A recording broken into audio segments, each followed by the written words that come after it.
Nasubukan mo na bang kumain sa floating restaurant sa kalagitnaan ng dagat? Try nyo na! At saan nga ba matatagpuan to? A&J Boodle Fight dito sa Calatagan, Batangas. At habang inaantay namin ang aming order na boodle tray ay... Init. Ice cream sana. What?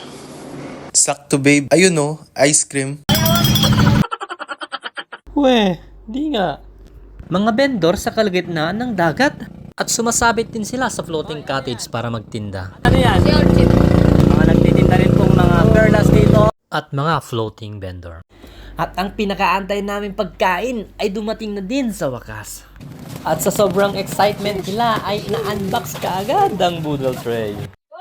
Wow, yummy! Yeah. At hindi lang mga seafoods ang laman nito dahil dinagdagan pa ni Ma'am ng mga fried chicken sa ibabaw.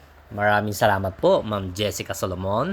Hi! Ta-try namin today yung A&J Boodle Tray. So, meron siyang tipon, ayan. And then, meron din siyang takong. Ayan, guys. Tapos, merong mga prutas gaya ng watermelon, pinya, meron ding alimasa. Tapos, ensaladang talong, pritong tilapia, inihaw na pusit, inihaw na liempo, and inihaw na bangus. May kasama na din siyang rice, syempre. And meron din pong fried chicken. Sulit na sulit to. I-try nyo na for only 4,500. Hindi na kayo mahihirapang magluto. Kakain na lang kayo. Ano ba kakain natin? Pag-mukbang na tayo!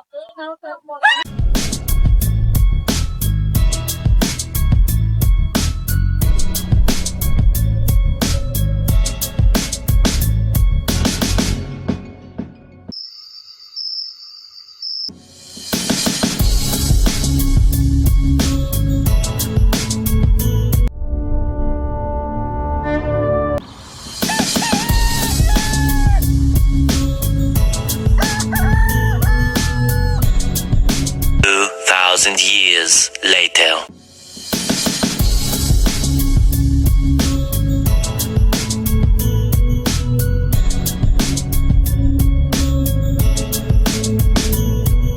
One eternity later.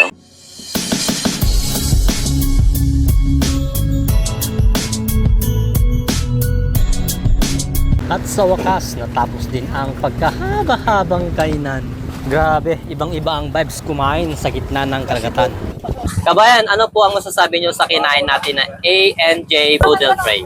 A&J Boodle Tray is a must try po talaga kapag pumunta kayo dito sa Little Boracay. Sulit na sulit siya guys. Masarap naman yung luto, lalo-lalo na yung mga seafoods. And very affordable yung price niya. Good for 8 packs na yan. Busog-busog na ako, sobrang-sobra. Sa wakas, natikman ko ng A&J Boodle Fight.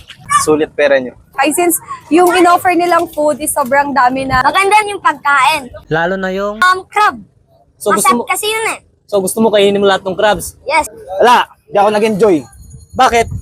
Wala walang naiwan. Puro tinik at buto. Diyos ko, naubos lahat ng mga kasama ko pare. Kaya, try nyo na. Tapos masarap yung pagkain nila. So, i-try nyo kapag nagawi kayo dito. Halina kayo. Subukan nyo naman parang patry nyo yung magandang pagkain dito.